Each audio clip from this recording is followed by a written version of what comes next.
Welcome back, everyone. Who are the Minoans? This is, of course, Epimetheus, and the Minoans, of course, lived on Crete.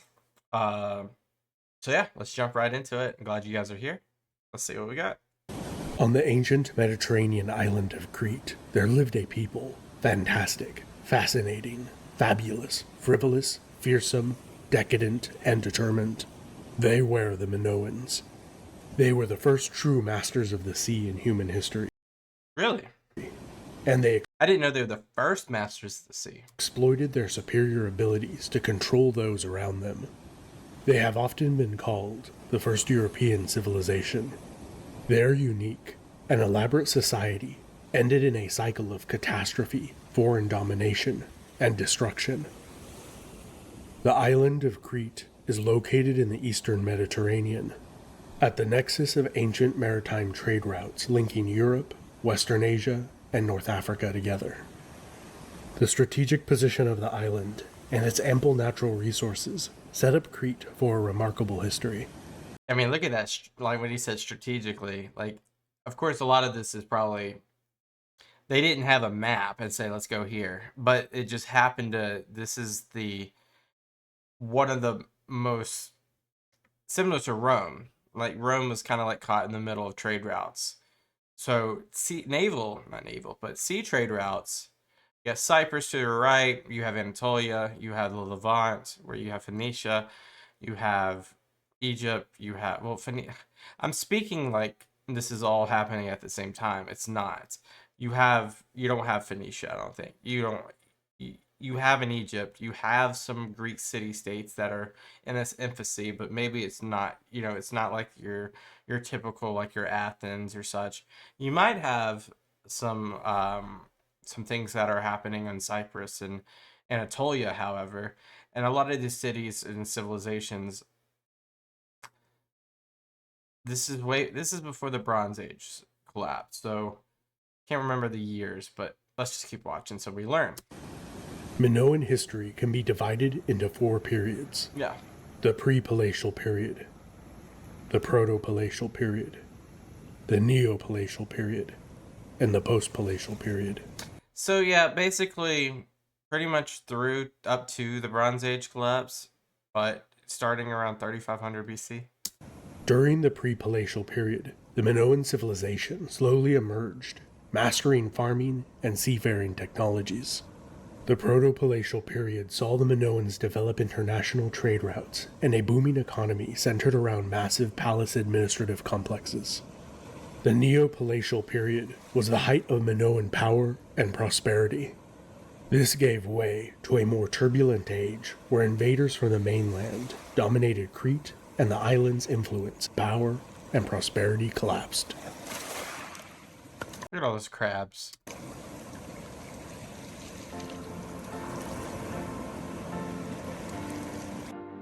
Long before Minoan society developed in humanity's prehistoric past, many of the early inhabitants of Crete most likely arrived there by accident. Primitive fishing boats, rafts, and wreckage, carried out to sea by the tide or by storms, stumbled into Crete. The watercraft carried fishermen, fugitives, marooned adventurers, and migrants from around the mainland of the eastern Mediterranean. They decided to stay. The island, And of course, that's an assumption. We don't know that for sure. There could be, the one thing that we continuously don't know is how smart these individuals were at the time. Not in terms of like potential of being smart, but in terms of like their knowledge of how to use certain things like certain boat technologies where they can traverse long paths of ocean, and then gathering evidence either through a cartographic means of understanding where they were and how to get back to where they were could drive a possibility to where this was an expedition versus a happen chance stumble, which feels like it's more possible than the former of it was just there and we found out by accident. I mean, maybe it was an accident originally, but I'm imagining the slews of migration was intentional. Remained sparsely populated by hunter-gatherers and coastal fishermen until around 7000 BC, when farming was introduced, possibly by migrant Anatolian farmers. The population steadily increased, and by the mid to later 4th millennium BC, several other important technologies were adopted, like the potter's wheel and metalworking, which drastically increased productivity and efficiency. Domesticated cattle, sheep, goats, and pigs were also introduced. Cattle were especially valued, as they were used to plow fields. They also provided nutritious sources of protein, like meat, milk, and cheese. Other animal byproducts like textiles and leather fueled early Minoan industry and trade. Initially, the Proto-Minoans leveled up their seafaring experience by sailing along the coast of their own island, as it was easier to trade goods with other coastal settlements by boat than to trek through the mountainous terrain of the 150-mile-long island. Throughout Minoan history, the vast majority of the island's population was concentrated on the eastern half of the island, as it had the best farmland. Crete was self-sufficient. It had plenty of food sources, fresh water, and timber to build boats. All basic necessities needed for a great seafaring civilization. But there was something missing on their island. Metal. Specifically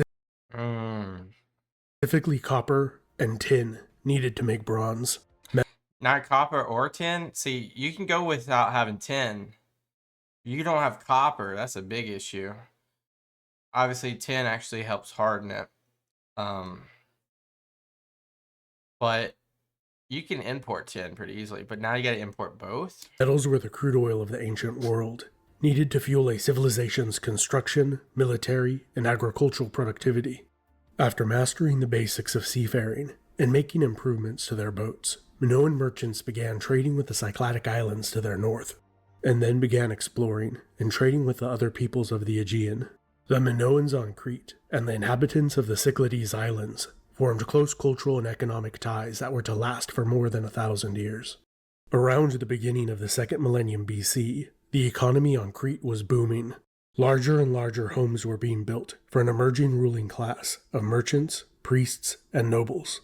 These homes, along the red and purple, is like what when I think of a Minoans, I think of that red, like that very much clay, not a maroon, but like almost like an orangish red, and then you have like a light navy blue.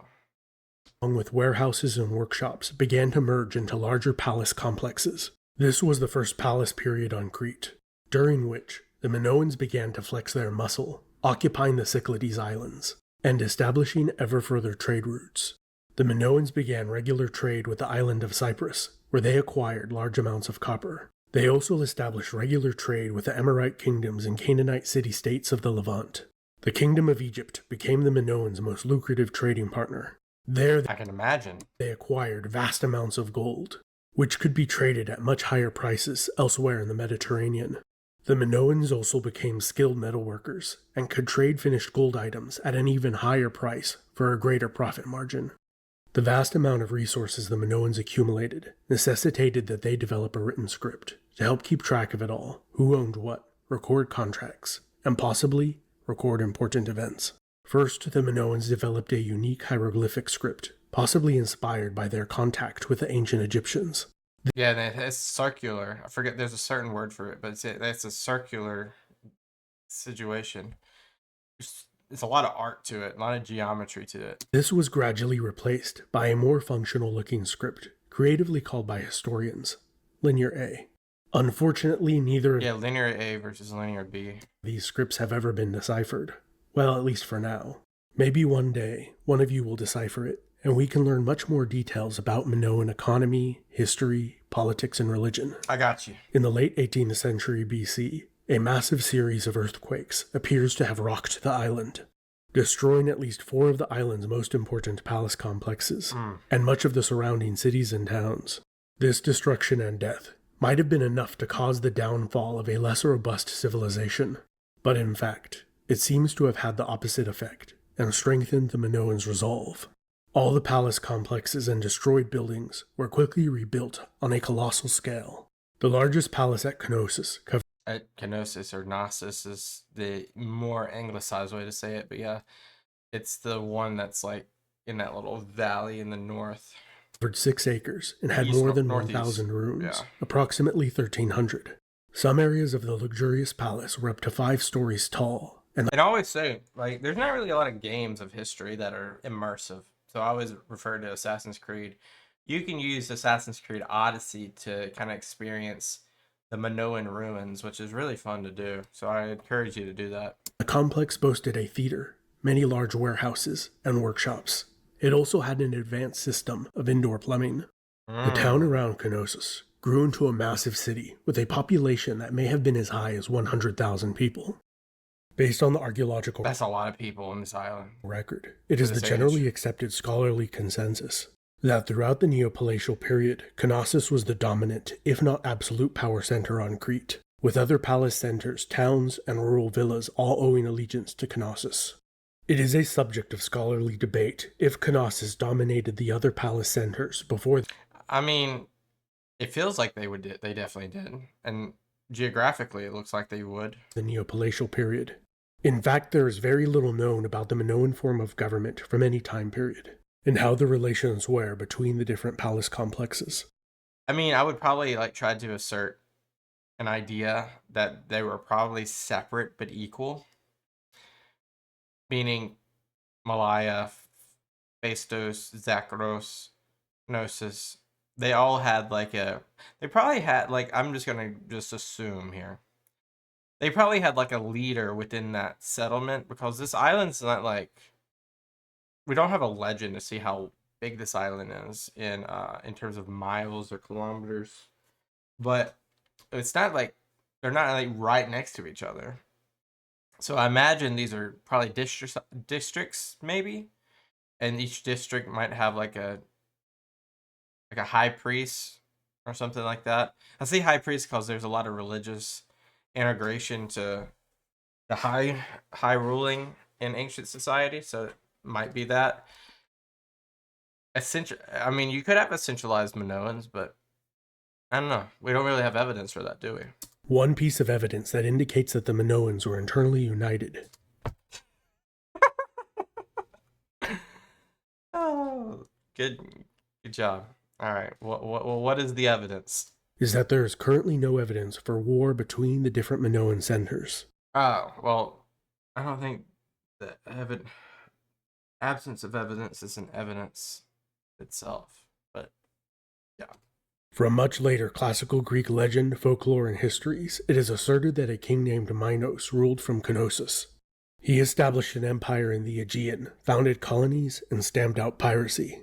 In regard to the Minoans, the Greek historian Herodotus used the term thalassocracy to describe this type of seafaring empire. In recent times, it has been hypothesized that Minos was a Minoan word for king, or perhaps a title like Caesar, where later kings took the name of an early great king.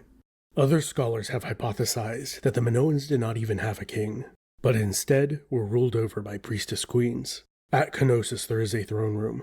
However, in the significant amount of Minoan art found throughout Crete, there is no clear example of a kingly figure depicted. In contrast, there are numerous examples of prominent females depicted that have been interpreted as goddesses, priestesses, or perhaps even queens. Whatever the case may be, from surviving art it appears women did play a dominant role in religion and palace life. In contrast to other Near Eastern cultures, where men It's really like, when you say culture, it really just depends on the culture. are depicted far more often than women. In Minoan art it is the opposite. Women are more common, and dress far more elaborately than the fellas. Men are So maybe it was a matriarchy. usually shown performing outdoor manual labor, or as soldier sailors. This probably led to the artistic convention of portraying men as heavily tanned, and most women as pale white, as it was probably a status symbol to have noble women spending away their hours indoors. The vitamin D deficient look became so desirable that applying toxic white lead makeup became a thing. This same artistic convention is also seen in early Roman fresco. But palatial life was not all toxic beauty and ostentatious dresses. While the men were away, the women played politics and managed the economy. This evolves naturally in societies where Is that an assumption, or we actually know that? males are indisposed for long periods of time. Like in the much later Spartan society, where the warrior elite lived in all-male communes training for war and broing it out, while their wives engaged in business and managed the economy. On Crete, many merchant and warrior sailors were gone from the island at any given time, and many also drowned at sea, so the island would have had a disproportionate amount of women. The returning merchant sailors evidently adorned their wives with every manner of luxury and every lavish fabric from far-off lands. Some early scholars assumed the Minoans were a peaceful, unwarlike people because their cities had no walls, and the near absence of warfare in their art. Well, when did city walls really become a thing? And also, they are on an island, so city walls, if they are similarly like a homogenous people of where they don't really have too much issues with each other. Also, the archaeological record could just be missing the walls. So there's several factors here. Like, do we actually know that there were no walls? Two, were they homogenous? If they were, they might not even need a wall. Three, they're on an island. It's not like they're in Anatolia where, there's several factions and tribes that could pass through. So this, and we don't know how aggressive they were in like the Cyclades islands above them, or other possible interactions with like mainland Greece, Anatolia, or Levant, or other ways. We don't know how aggressive they were. The relatively small number of their weapons that have been unearthed. On the first point, their cities, towns, and palaces did not need walls. They had wooden walls. Their navy patrolled the Aegean, and they were confident in their superior nautical abilities and intimate knowledge of the waters surrounding Crete. Their merchants and spies likely knew of any major potential threat before their enemies had even finished building their fleet. The Minoans rarely portrayed military in their art, probably because they rarely engaged in conflict. The threat of bringing overwhelming force to any point in the Aegean was probably enough to cause a troublesome city to offer tribute, realizing that any resistance would be futile. The Mycenaeans of mainland Greece emerged in the 18th century BC as a vassal or tributary of the Minoans. For over a century, the Minoans were at the height of their power. No nearby kingdom or people posed any real threat. Then, the important Minoan trading center and colony of Thera exploded. It was one of the most powerful volcanic eruptions in human history. The force of the eruption triggered massive tsunamis that devastated the northern coastline of Crete. I guarantee you they thought that this was the end of the world. It is probable that the immense tidal wave sank much of the Minoan fleet. The determined Minoans had experienced devastating natural disasters before, but none like this. Despite the massive setbacks, they began to slowly rebuild. It was during this time that the Mycenaean states of the mainland began to build up their own fleets, which they used to take the Minoan islands one by one. It might have been a fair fight, leading to a long drawn-out war between the two civilizations. But then, disaster struck again. Earthquakes rocked Crete. Many died, and the partially rebuilt ruins became ruins again. The depopulated Minoans began to rebuild again, but were undoubtedly demoralized. Sometime around 1450 BC, the mainland Mycenaeans arrived and conquered the island.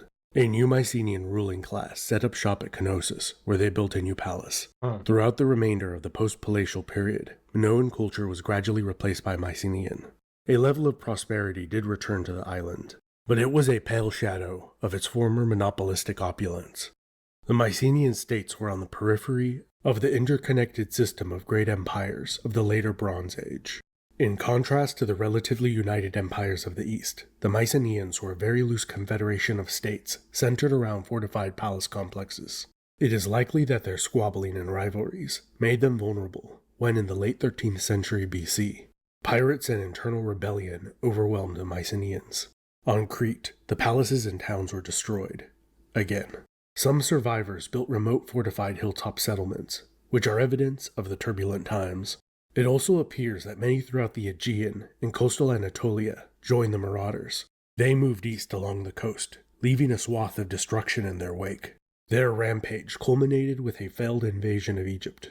Some of the captured people of the sea, called the Palisette, were resettled in southern Canaan. Their descendants became known as the Philistines. Scholars generally agree that the Palisette were of Aegean origin, and the most popular theory is that they were descended from the amalgamated Minoans and Mycenaeans of Crete, which if you would like to know more about the Philistines, check out the video I made about them.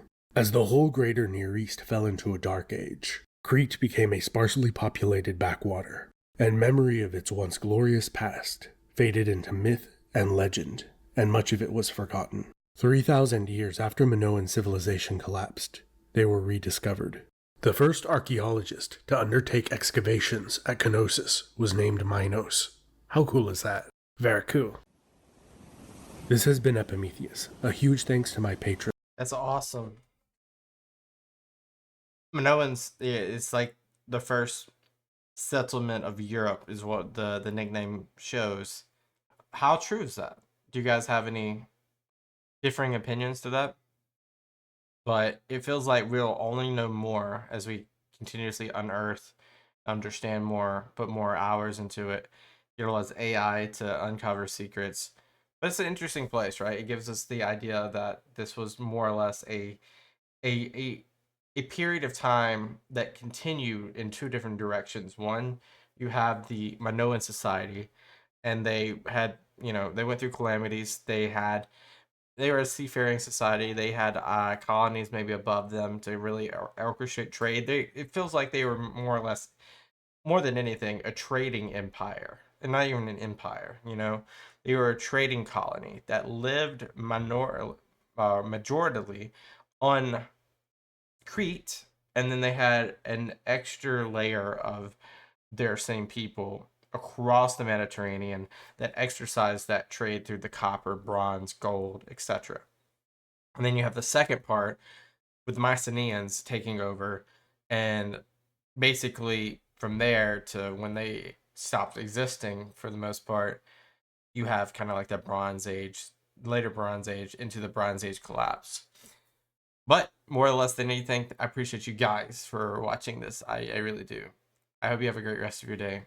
Peace out. Bye bye.